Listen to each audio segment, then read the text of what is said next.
Hello everyone, and welcome back to our videos covering the entire history of the characters within the Invincible comic book universe. Today's video is going to be a shorter one than normal, but just because it's short doesn't mean it's not important. Thaedus, also known as the Great Betrayer, or Buff Santa Claus to those who know him, is the founder and most senior member of the Coalition of Worlds. He is an incredibly powerful character whose importance within the series cannot be understated, and today's video is going to give you his complete comic book rundown.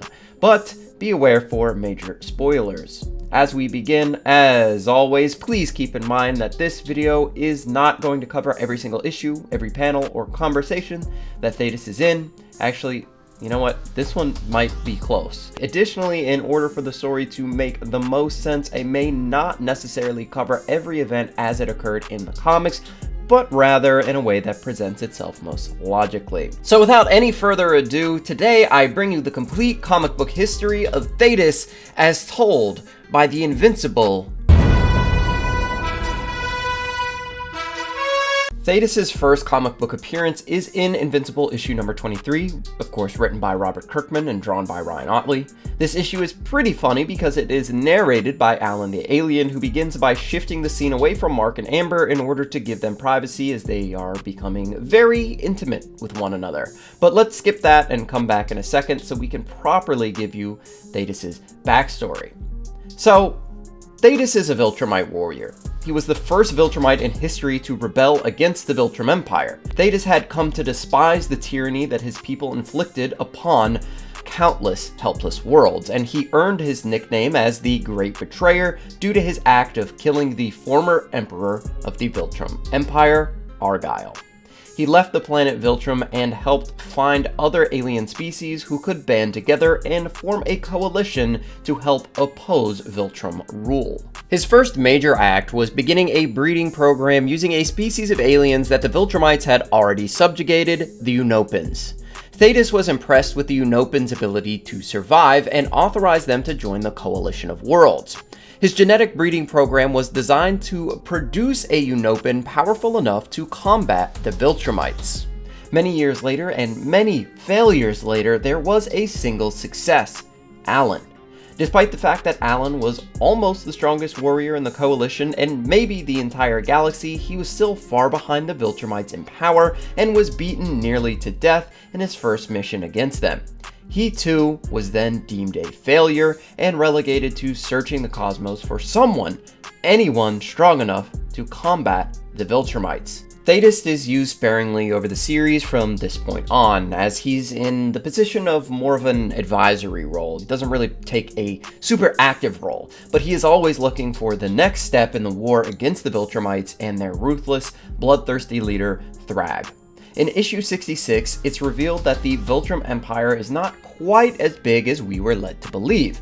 Nolan, who Alan has formed quite a friendship with by this point, reveals that there are less than 50 pure-blood Viltrumites left. The entire species was wiped out by a deadly virus called the Scourge virus that claimed the lives of 99.9% of the population.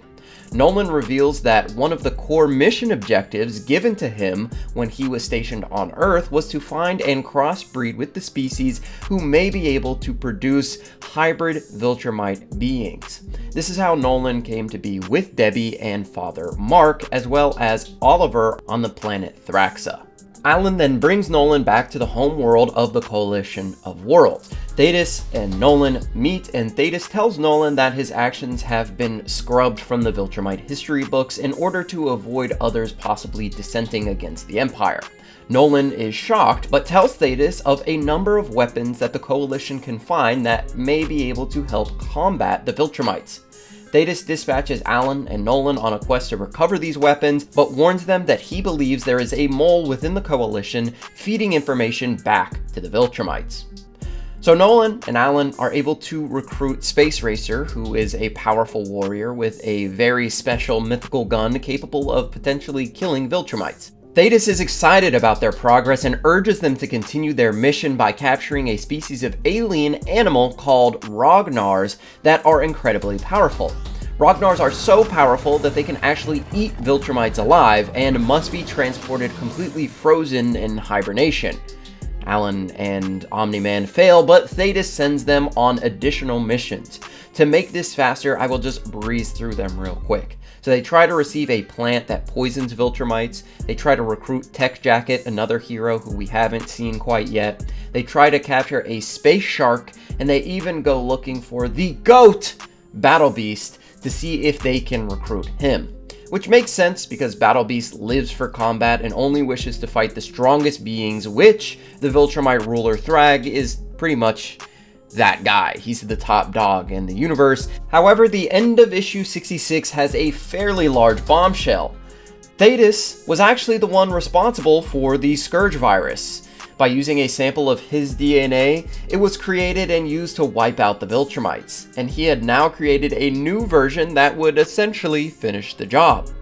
Thaedus sends Nolan and Alan to Earth to retrieve Mark, Oliver, and Tech Jacket in order to help them aid against the Viltrumites in the coming war. However, on their way back, Conquest, one of the most brutal and powerful Viltrumites in the series, intercepts the group, and he and Mark engage in easily one of the most badass fights in the entire series. Conquest is killed and Mark survives, but it takes months for Mark to recover under the watchful eye of his father. The Viltrumite War officially begins in issue 73 when Thaedus gives command to attack, but is worried because Nolan, Mark, and Oliver are nowhere to be found as they recover from the previous battle. Nonetheless, Thaedus continues the war with Alan and Tech Jacket. As Thaedus gives a speech rallying the forces of the Coalition, the planet Thalascria is attacked by Thrag's forces. Thaedus joins the fight and battles multiple Viltrumites, including Anissa and Krieg. The battle may have been lost if not for the combined might of the Grayson family fight team of Nolan, Oliver, and now a fully healed Mark arriving on Thalascria. The group collectively overwhelmed the Viltrum fleet and forced them to retreat back to their home planet of Viltrum.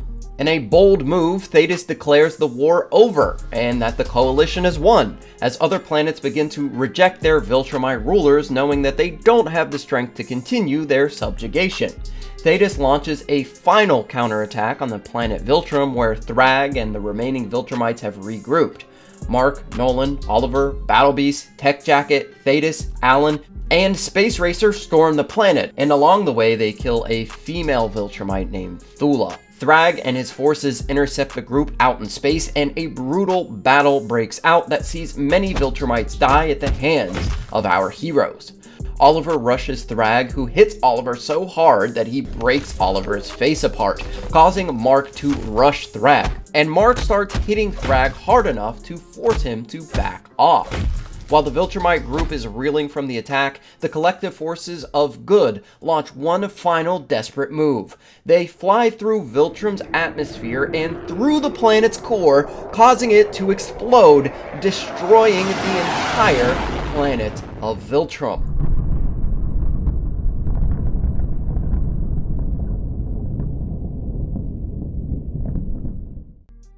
The group reforms and faces down an enraged Thrag, who has essentially lost everything he's ever fought for.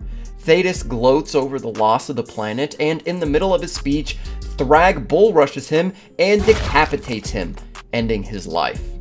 While the battle doesn't end there, Thaedus' role within the Invincible universe does. Ultimately, he may have been one of the most important characters within the entire series due to his tactical skills and the legacy he left in his battle against the Viltrum Empire. No one was more deadly to the Viltrumites than one of their own, and that was Thaedus. And that's about it for Thaedus. I hope you guys learned a lot, and if you did, please consider liking and subscribing and doing all of that other stuff that we ask you to do every single video, but honestly, it does really help us out. This has been Garrick with Key Issues. Thank you for watching, and remember the motto, it's Thaedus over everything.